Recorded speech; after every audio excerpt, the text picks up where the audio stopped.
नमस्कार. महसूलशाहीच्या सर्व दर्शकांचं स्वागत आहे. नमस्कार. आज आपण एक अत्यंत महत्त्वाच्या आणि थोड्या गुंतागुंतीच्या शासन निर्णयावर बोलणार आहोत. हो, 2014 साली मुस्लिम समाजासाठी विशेष मागास प्रवर्ग अ अंतर्गत दिलेलं 5% आरक्षण. हो. ते अचानक का थांबलं? हां, अनेकांना वाटतं की उच्च न्यायालयाच्या स्थगितीमुळे, पण खरं कारण ते आहे का की मग तो मूळ अध्यादेशच कायद्याच्या कसोटीवर टिकला नाही? आणि मग या सगळ्याचा परिणाम म्हणून जे शासन निर्णय आणि परिपत्रकं काढली होती त्यांचं पुढे काय झालं? तेच तर आज आपण सविस्तर बघणार आहोत. एका तांत्रिक कायदेशीर प्रक्रियेमुळे जुने नियम कसे आपोआप रद्द होतात हे आज स्पष्ट होईल.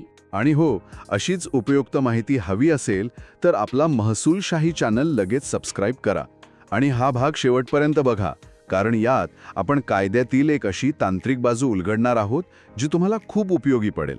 चला तर मग कायद्याचं आणि तुमच्या फायद्याचं बोलूयात.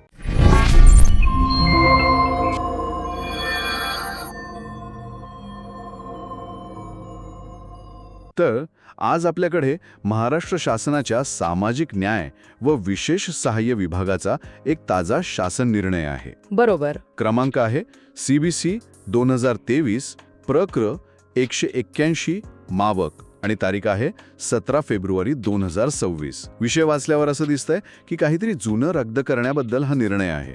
हा नेमका काय प्रकार आहे, याची पार्श्वभूमी काय? अगदी बरोबर. म्हणजे बघा कसं आहे ना, याला म्हणतात उचलली जीभ लावली टाळ्याला, असं नाही चालत. शासनाने कोणताही निर्णय घेतला की त्याच्या मागे एक भक्कम कायदेशीर आधार असावा लागतो. बरोबर. हा शासन निर्णय त्याच कायदेशीर प्रवासाचा एक शेवटचा टप्पा आहे असं म्हणा ना. आणि याची सुरुवात होते 2014 मध्ये. 2014 मध्ये म्हणजे जवळपास 12 वर्षांपूर्वी. इतका जुना संदर्भ आहे हा. तेव्हा असं काय झालं होतं? हो, माझ्या अनुभवातून सांगते, काही कायदेशीर प्रकरणं बराच काळ चालतात. झालं असं की 9 जुलै 2014 रोजी शासनाने एक अध्यादेश काढला होता. अध्यादेश? हो, महाराष्ट्र अध्यादेश क्रमांक 14. या अध्यादेशानुसार सामाजिक आणि शैक्षणिकदृष्ट्या मागासलेल्या मुस्लिम गटांसाठी विशेष मागास प्रवर्ग अ म्हणजे SBCA तयार करून त्यांना शासकीय नोकरभरती आणि शैक्षणिक प्रवेशांमध्ये 5% आरक्षण देण्यात आलं होतं. अच्छा, म्हणजे आरक्षणाची तरतूद झाली होती. मग त्या आधारे लगेच प्रमाणपत्र द्यायला सुरुवात झाली असेल, बरोबर? अगदी. या अध्यादेशाला अनुसरून सामाजिक न्याय विभाग आणि इतर विभागांनी पटापट शासन निर्णय आणि परिपत्रकं काढली. ओके. उदाहरणार्थ 22 जुलै 2014 आणि 28 ऑगस्ट 2014 ची कागदपत्र आहेत, ज्यामध्ये विशेष मागास प्रवर्ग अ साठी जात प्रमाणपत्र आणि जात वैधता प्रमाणपत्र कसं द्यायचं याच्या अगदी सविस्तर सूचना होत्या. मग सगळं सुरळीत असताना आज हा जुना निर्णय रद्द करण्याची वेळ का आली? मध्येच गाणी कुठे अडली? इथेच खरी गंमत आहे. सरकारनं काम आणि 12 महिन्यानो हाम असं म्हणतात, पण इथे कायद्याचा पेच निर्माण झाला. तो कसा? या 2014च्या अध्यादेशाला मुंबई उच्च न्यायालयात आवाहन देण्यात आलं. श्री संजीत शुक्ल विरुद्ध महाराष्ट्र शासन या नावाने एक याचिका दाखल झाली. आणि मग न्यायालयाने काय निकाल दिला? न्यायालयाने 14 नोव्हेंबर 2014 रोजी या अध्यादेशातील विशेष मागास प्रवर्ग अ साठीच्या आरक्षणाच्या तरतुदीला अंतरिम स्थगिती दिली. Interim stay. म्हणजे आरक्षणाची अंमलबजावणी थांबली. दर्शकांनो, तुम्ही याबाबत कधी विचार केला आहे का? कमेंट सेक्शनमध्ये नक्की सांगा. तर स्थगिती मिळाल्यानंतर पुढे काय झालं? आता येतो या संपूर्ण प्रकरणातील सर्वात महत्त्वाचा कायदेशीर मुद्दा. आणि हा एक मोठा गैरसमज आहे, एक मिथ आहे की केवळ न्यायालयाच्या स्थगितीमुळे हे आरक्षण रद्द झालं. अरे, म्हणजे खरं कारण वेगळंच आहे. मग ते काय आहे? खरं कारण आहे अध्यादेश व्यापगत होणे. अध्यादेश व्यापगत होणे? हो, कायद्यानुसार शासनाने काढलेल्या कोणत्याही अध्यादेशाला विधिमंडळाच्या पुढील अधिवेशनात मंजुरी मिळवून त्याचं कायद्यात रूपांतर करावं लागतं. अच्छा. जर हे झालं नाही तर तो अध्यादेश आपोआप रद्द होतो. त्यालाच व्यापगत झाला किंवा लॅप्स्ड असं म्हणतात.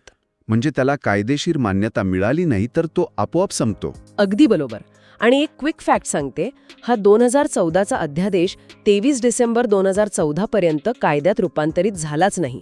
त्यामुळे तो कायदेशीरदृष्ट्या आपोआप अस्तित्वहीन झाला. वा, म्हणजे पायाच खचला तर इमारत कशी उभी राहणार, ही माहिती तर खूपच महत्त्वाची आहे. अशीच महसूल आणि कायद्यांशी संबंधित सर्व प्रश्नांची उत्तरे मिळवण्यासाठी आपला महसूलशाही YouTube चॅनलला भेट द्या आणि आत्ताच सबस्क्राईब करा. मग जर मूळ अध्यादेश 2014 मध्येच रद्द झाला होता, तर त्यावर आधारित शासन निर्णय रद्द करण्यासाठी आज 2026 मध्ये हा नवीन GR का काढावा लागला? इतकी वर्ष का थांबायला लागलं? उत्तम प्रश्न. याला प्रशासकीय स्पष्टता म्हणतात. जरी मूळ अध्यादेश व्यपगत झाल्याने त्यावर आधारित सर्व निर्णय आपोआप रद्द झाले असले तरी ते शासकीय रेकॉर्डवर तसेच राहतात. अच्छा, कागदावर राहतात. हो, कागदावर राहतात. त्यामुळे भविष्यात अधिकाऱ्यांमध्ये किंवा नागरिकांमध्ये कोणताही गोंधळ होऊ नये यासाठी ते अधिकृतपणे रद्द केल्याचा आदेश काढावा लागतो. हा शासन निर्णय तेच काम करतोय. ओके.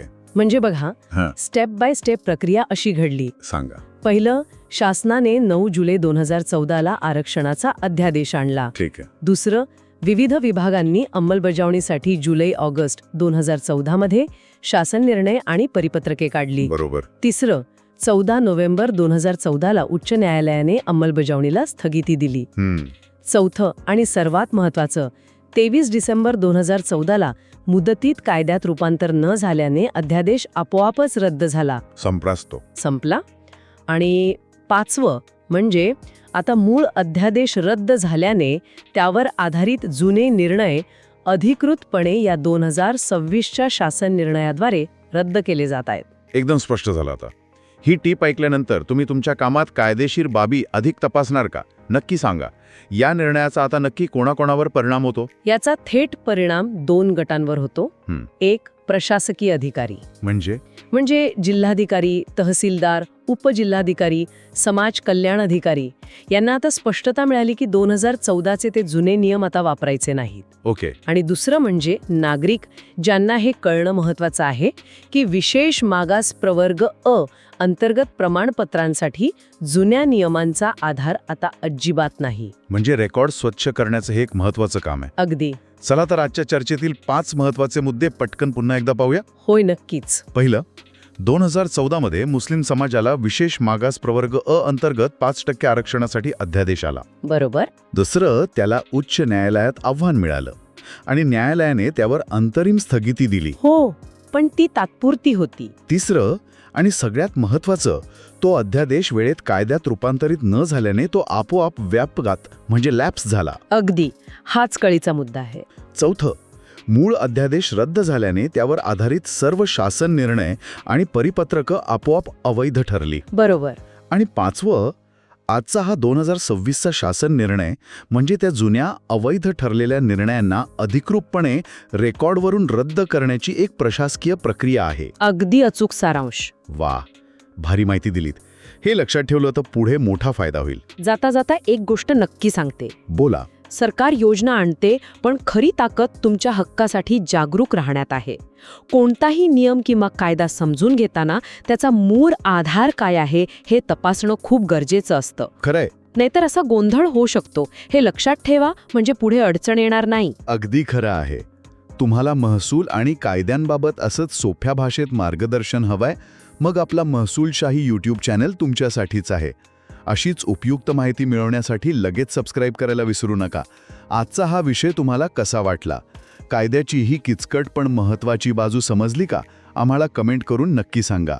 हो, आणि तुम्हाला अजून कोणत्या शासन निर्णयाबद्दल किंवा कायद्याबद्दल माहिती हवी आहे हेही नक्की सुचवा. तुम्हाला जर ही माहिती उपयुक्त वाटली असेल तर हा व्हिडिओ आपल्या मित्रांना गावातल्या व्हॉट्सॲप ग्रुपमध्ये जरूर फॉरवर्ड करा. हो, जेणेकरून माहिती सर्वांपर्यंत पोहोचेल. आपणही कोणाची तरी मदत करून आशीर्वाद कमवा. अधिक माहिती आणि अपडेट्ससाठी तुम्ही आमच्या व्हॉट्सॲप आणि टेलिग्राम ग्रुपमध्ये सुद्धा सामील होऊ शकता. त्याची लिंक खाली डिस्क्रिप्शनमध्ये दिली आहे. बरोबर. व्हिडिओ आठवणीने इतरांनाही जरूर शेअर करा, कारण महसूलशाही हे एक असं व्यासपीठ आहे जिथून ज्ञानाची मोफत नदी वाहते आणि ती प्रत्येक गरजू व्यक्तीपर्यंत पोहोचते. आणि आम्हाला विश्वास आहे की ज्ञान हा प्रत्येकाचा हक्क आहे. आज इथेच थांबूया. लवकरच भेटू पुढील भागात एका नवीन विषयासह. धन्यवाद. धन्यवाद. जय महाराष्ट्र.